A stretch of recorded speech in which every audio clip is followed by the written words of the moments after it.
So, so yeah, I think anybody can call me what they feel. A lot of Muslims, they like to call me Naila now. How does it feel to be Muslim? Amazing, undescribable. Sometimes when people touch my life or when Allah touches me, it's a feeling that I never thought I could feel. It's like overwhelming compared to any sense of happiness that I've ever had in my life before this. In what way is it different than before? I'm much more patient now. I'm more understanding, more accepting. I'm not afraid to die anymore. Like before, when I didn't believe there's anything after death, that this is all we have and then it's over and whatever you do with this time is what you do. But now it's like, whatever I don't do now, I can do later. It's like an unlimited amount of time, and it just makes refraining from all the things we shouldn't do so much easier to know that there's gonna be 10,000 times better things that we can't even imagine afterwards, I think. And yeah, I'm just a lot more at peace in my everyday life, in the way that I deal with people, in the way I deal with my work. How has it changed your everyday life? Well, I'm a modest woman now, so let's not go into too much detail about the things I used to do. But because of prayers, I have more structure. 5 times a day, and I gotta wake up early in the morning, and I gotta, you know, make sure that I'm in a good state of mind 5 times a day. And just those 15 minutes 5 times a day really makes you calm, makes you like so at ease, and whatever problem you had before you went into the surah or the mosque is like, it's gone once you come out. It's already settled and you feel like there's a solution for it. Before, like, I only could rely on myself. Now I know I have something up there watching over me in every second of every detail of my life. And that makes me feel so secure. It's so safe. Like when I see other people in trouble or whatever and they're not turning to Allah, like I beg them, like, please just go and pray, you know. Don't just pray now and not pray later when you're not in trouble anymore. Like, pray and get out of trouble and see the power of Allah and continue, because like every time you pray, there's gonna be problems in your life and they're gonna be solved for you so easy. Because once you commit yourself to Allah, Allah commits himself fully to you as well. Modesty.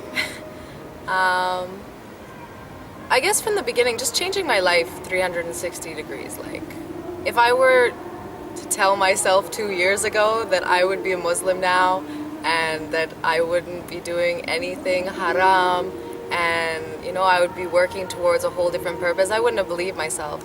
And just the transformation that the past year has had on me, I think has been my biggest tribulation, to change Western mindset into like a whole different concept now. It's like you're not living for yourself and your family, you're living for the entire earth now. And being a convert into Islam, it's like Muslims will tell you that Allah loves converts more than people who are born into Islam. Because I feel like I was given this gift that Allah like saved me and like gave me this beautiful gift of Islam, and if I don't appreciate or respect that, it's like 10,000 times more disrespect on Allah than if somebody was just born into it and was told to be Muslim from the beginning. So I think, yeah, just trying to deal with the guilt when I do slip. But I mean, everybody says Islam is easy, but I don't like to take it so easy because then I think I'm gonna get lazy. They say like there's always a way and there's always a reason as long as you have the niyyah, the intention to do good and stuff, but I think like we shouldn't take it so easy like that, because we are given a beautiful gift that a lot of people, they'll never be so lucky to see this beautiful, caring, loving, giving society that Islam creates if it's done properly. Wow, when you asked the first part of the question, do I get support from other Muslims, I was going to say overwhelming amount of support. So yes, to your second part, is it overwhelming? Yeah, sometimes it really is. It's like every Muslim I meet, they want to give me something. Whether it's prayer beads or a prayer mat or a book or a Quran, like I have like... Or advice. Or advice. I have like 5 different versions of the Quran, different translations. I have one from 1980, like...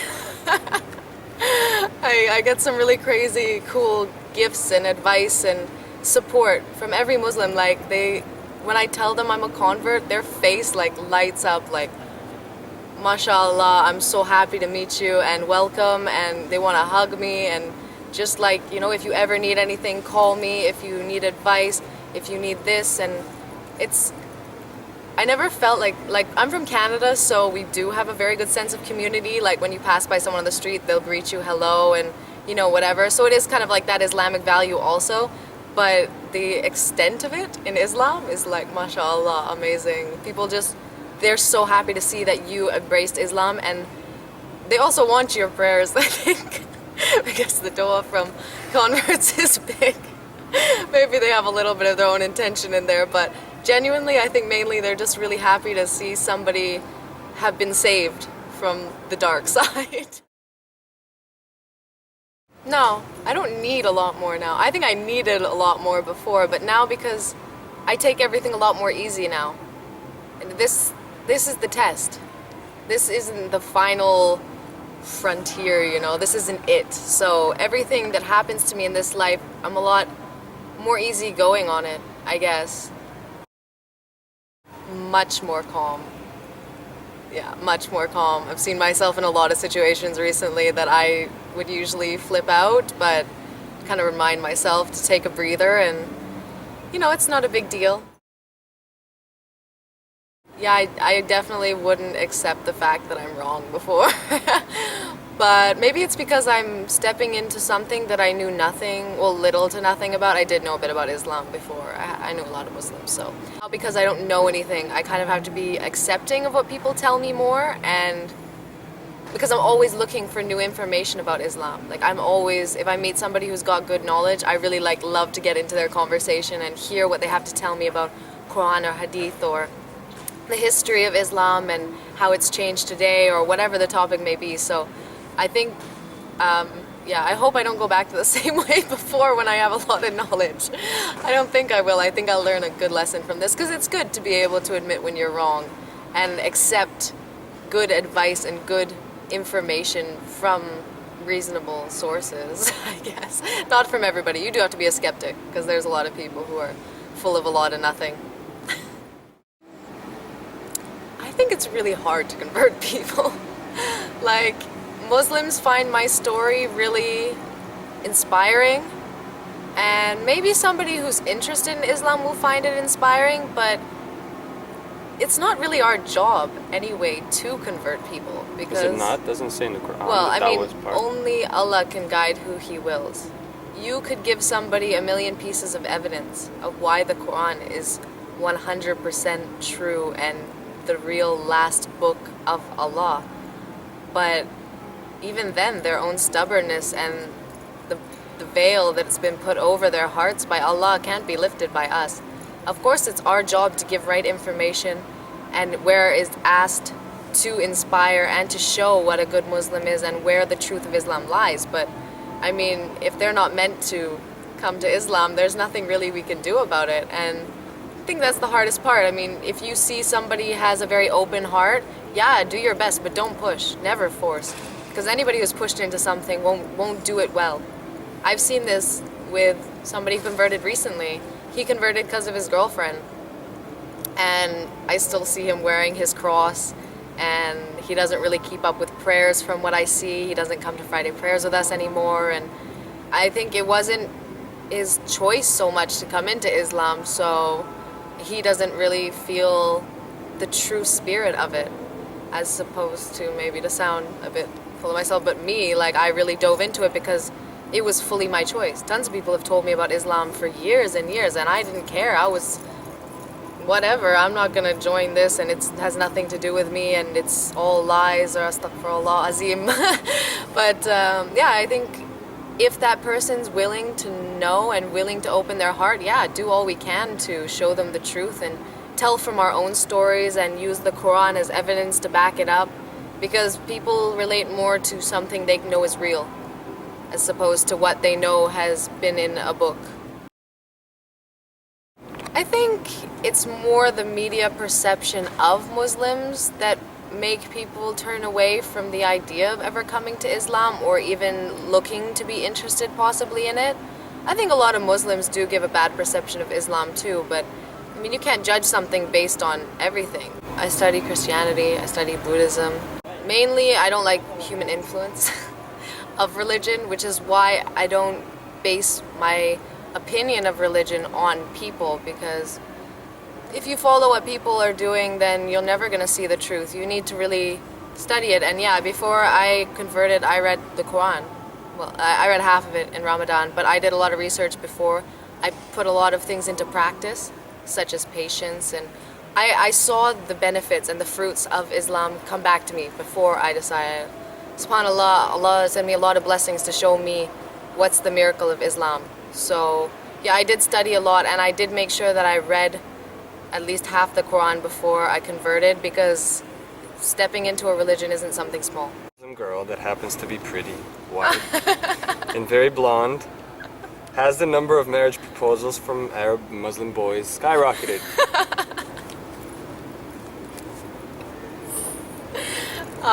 Yes. Yeah. How many so far? Uncountable. Really? In the past year? Yeah, I've had some pretty interesting proposals. So yeah, I mean, some who are like, because a lot of the people that I meet are still students. A lot of them are like, in a year, if you're still single, I want to marry you. But it's quite nice, because I have very high expectations on my Muslim man. So even if I'm not gonna pick the ones who are trying to get my hand, I do kind of give them like little tests and tasks to like overcome to become really good Muslim men. So even if I don't choose them in the end, inshallah, they're good men for another woman to come, like to build themselves and to pray more and to stop doing haram things such as drinking. I always like push them if they like me. Like I'm like, I would never be with a guy who drinks, so you better stop that now. And a lot of the time they do if they're really serious about it. I'm taking my time. I'm gonna really get to know them as friends before I actually make a decision as to who I want to marry, I guess. I do want to get married soon though. I totally winked it.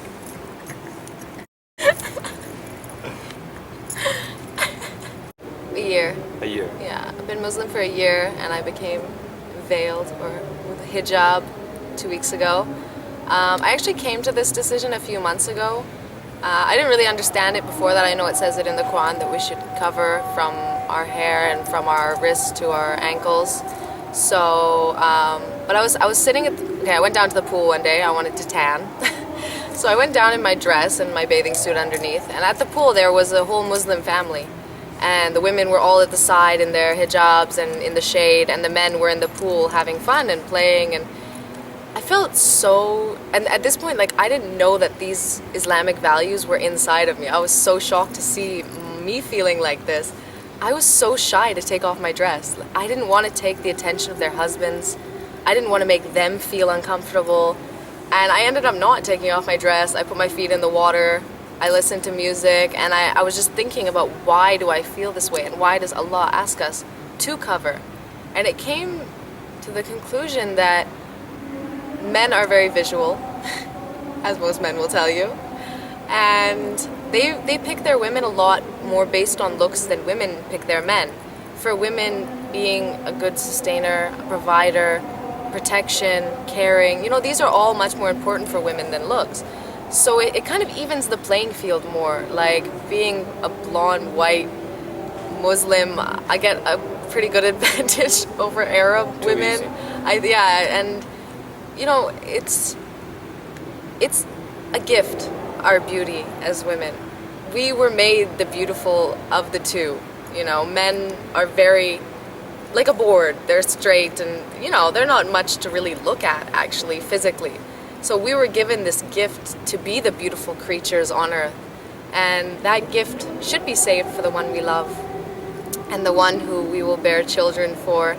And it really kicked to me then that, yeah, I do want to wear hijab. So I did plan on wearing it for Ramadan, which is in 2 weeks, but I had some problems with modesty. So I decided if I wear a hijab, I'm forcing myself to be modest. And that's what I wanted. I wanted something, because even though I have really strong faith in Allah, we're all very weak as human beings. So I did want something to push me to be modest more and to be more conservative in my lifestyle and in my thoughts and in my mentality. So yeah, wearing hijab for me was definitely the right choice, and everybody's been so supportive of me since I put it on, and it's like I get to dye my hair every day. It's a totally different thing. My family has been super supportive. My mom found the Qibla direction, the closest mosque. She cooked halal food and normal food while I was there. I gave them Quran. My friends were all very interested and supportive in my religion as well, and they all just really wanted to know about Quran. What is it going to mean? Am I going to wear hijab? And yeah, they were all really really supportive. Alhamdulillah, alhamdulillah. So happy for that. I know a lot of people aren't as lucky as me. I know that really, really too well. So I thank God so much for giving me the family I have and the friends that I have.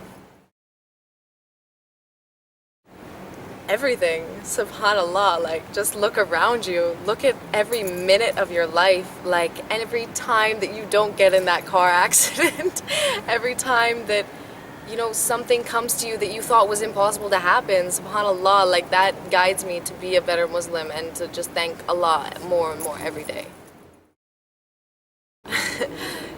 Well, if you could put your faith in Allah and see what comes out of it, because the only way to truly test it is to take the leap. Put your faith in it. Like, even though I wasn't sure yet, when I started to put these Islamic values into practice, Allah rewarded me, even though I hadn't even said Shahada yet. So, I mean, if you're in doubt about it, then just try. You don't have to say your Shahada yet, but read Quran, learn what it's about. It's about feeding your neighbor, feeding the people you don't know, ending slavery. Like, it's so, subhanAllah, everything that you, if you're a good person, believe the world should be, that's what Islam really is. It's just been twisted in media and other people's perception to be what it's not. So if you really want to get to know it, ask people around you who are Muslim. See the kindness in Muslims' hearts, and then you'll be able to really understand what it's all about. Thank you, Victoria. Thank you. One love.